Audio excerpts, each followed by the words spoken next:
ఏది అయినా ట్రై చెయ్యి ఆచి చికెన్ మసాలా. ఆచి చికెన్ మసాలా.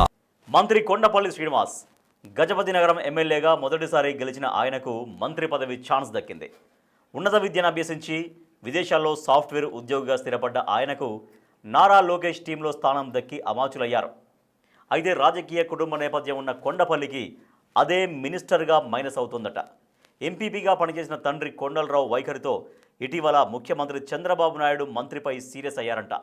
దాంతో మంత్రివర్గ విస్తరణ జరిగితే ఆయన పదవి ఉంటుందా ఊడుతుందా అనేది విజయనగరం జిల్లాలో హాట్ టాపిక్గా మారింది.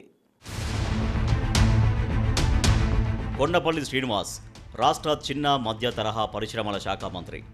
విజయనగరం జిల్లాలోని గజపతి నగరం నియోజకవర్గం నుంచి మొదటిసారి ఎమ్మెల్యేగా గెలిచి మంత్రి పదవిని చేపట్టారు. కొండపల్లి శ్రీనివాస్ తాత కొండపల్లి పైడితల్లి నాయుడు బొబ్బిలి ఎంపీగా, విజయనగరం జడ్పీ చైర్మన్గా పనిచేశారు. బాబాయి కొండపల్లి అప్పలనాయుడు ఎమ్మెల్యేగా పనిచేశారు. తండ్రి కొండలరావు ఎంపీపీగా పనిచేశారు. అయితే తాతకు ఎలాంటి అవినీతి మరకలు అంటకపోయినా శ్రీనివాస్ బాబాయి మాత్రం అవినీతికి పాల్పడ్డారు అన్న ప్రచారం జరుగుతోంది. అందుకే బాబాయ్ అప్పలనాయుడిని పక్కన పెట్టిన టీడీపీ అధిష్టానం ఎన్ఆర్ఐ అయిన కొండపల్లి శ్రీనివాస్కు ఎమ్మెల్యే సీటు ఇచ్చిందంటారు. ఇక శ్రీనివాస్ తండ్రి కొండపల్లి కొండలరావు 2019-24 మధ్య వైసీపీలో ఉన్నారు. ఆయన కూడా వైసీపీ నేతల తరహాలో ఇష్టానుసారం వ్యవహరించారని నియోజకవర్గ ప్రజలు ఆరోపిస్తున్నారు. తర్వాత కొండలరావు కొడుక్కి ఎమ్మెల్యే సీటు వచ్చిందని టీడీపీలో జాయిన్ అయ్యారు. అయితే కొండపల్లి పైడితల్లి నాయుడు లెగసీ పోకూడదు అనే ఉద్దేశంతో పాటు ఉన్నత విద్యావంతుడని శ్రీనివాస్కి ఎమ్మెల్యే సీటు కేటాయించింది టీడీపీ అధిష్టానం. శ్రీనివాస్ గజపతి నగరంలో తన ప్రత్యర్థి బొత్స సత్యనారాయణ సోదరుడు బొత్స అప్పల్ నర్సయ్యపై భారీ మెజారిటీతో గెలిచాడు. లోకేష్ లెక్కలతో మంత్రి కూడా అయ్యారు. ఇంకేముంది, అంతా బాగానే ఉంది కదా, రాజకీయాల్లో ఇలాంటివి కామన్ కదా అనుకుంటున్నారా? కరెక్టే.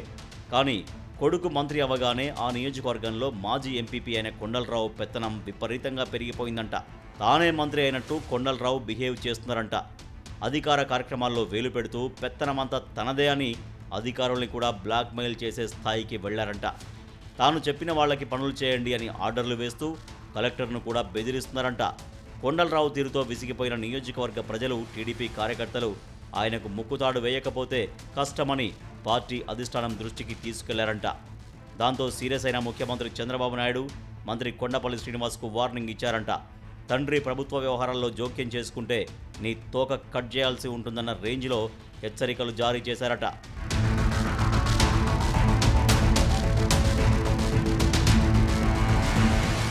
దాంతో ఒక్కసారిగా ఉలిక్కిపడిన మంత్రి కొండపల్లి ఇక నుండి అలా జరగదని రిక్వెస్ట్ చేశారంట. అంతేకాదు, మంత్రిగా కొండపల్లి పనితనం కూడా అంతంత మాత్రమేనని, వేగం పెంచాలని, ప్రజల మధ్యన ఉండాలని అధినేత సూచించారంట. దీనికి ఎస్ బాస్ అని తలాడించి అమరావతి నుంచి మెల్లగా జారుకున్నారట. అలా అని మంత్రి కొండపల్లికి ఇది మొదటి వార్నింగ్ కూడా కాదు. ఇప్పటికే అధిష్టానం పలుమార్లు శుతిమెత్తగా చెప్పి చూసిందంట. కానీ మంత్రి కొండపల్లి తన పనితీరు మార్చుకోలేదు సరికదా. తండ్రి కొండలరావుని కూడా కంట్రోల్ చేయకపోవడం వల్లే వార్నింగ్ తీవ్రత పెరిగిందని తెలుగు తమ్ముళ్లు గుసగుసలాడుకుంటున్నారు. గతేడాది గజపతి నగరంలో పింఛన్ల పంపిణీకి వచ్చిన చంద్రబాబు బహిరంగంగానే మంత్రి కొండపల్లికి స్వీట్ వార్నింగ్ ఇచ్చారు. ఎమ్మెల్యే అవగానే మంత్రి పదవి ఇచ్చాం, సద్వినియోగం చేసుకోవాలి, లేజీగా ఉండొద్దు, యువకుడివి పరిగెత్తాలి, ప్రజలకు అందుబాటులో ఉండాలని సున్నితంగా హెచ్చరించారు. కానీ మంత్రిలో ఎలాంటి మార్పు రాలేదని, అందుకే చంద్రబాబు సీరియస్ అయ్యారని ఆ పార్టీ నేతలు చెబుతున్నారు. గతేడాది జిల్లా కలెక్టర్ అంబేద్కర్తో విభేదాలు తలెత్తాయని, ఆయన తండ్రి కొండలరావు అధికారుల్ని బెదిరిస్తున్నారని పెద్ద ఎత్తున ఆరోపణలు వెల్లువెత్తాయి. తండ్రి జోక్యం పెరగడంతో కార్యకర్తలు, నాయకుల నుండి కూడా ఆయన విమర్శలు ఎదుర్కోవాల్సి వస్తోంది. ఈ వ్యవహారం అంతా కొంతమంది నాయకులు అధిష్టానం దృష్టికి తీసుకెళ్లినట్లు తెలుస్తోంది. అందుకే చంద్రబాబు సీరియస్ అయ్యారని లోకల్ నాయకులు అంటున్నారు. చూడాలి మరి ఇకనైనా ఈ యంగ్ మినిస్టర్ తీరులో మార్పు వస్తుందో, లేకపోతే మంత్రివర్గ విస్తరణ సమయంలో ఉన్న పదవి ఊడగొట్టుకొని ఎమ్మెల్యేగానే మిగిలిపోతారో.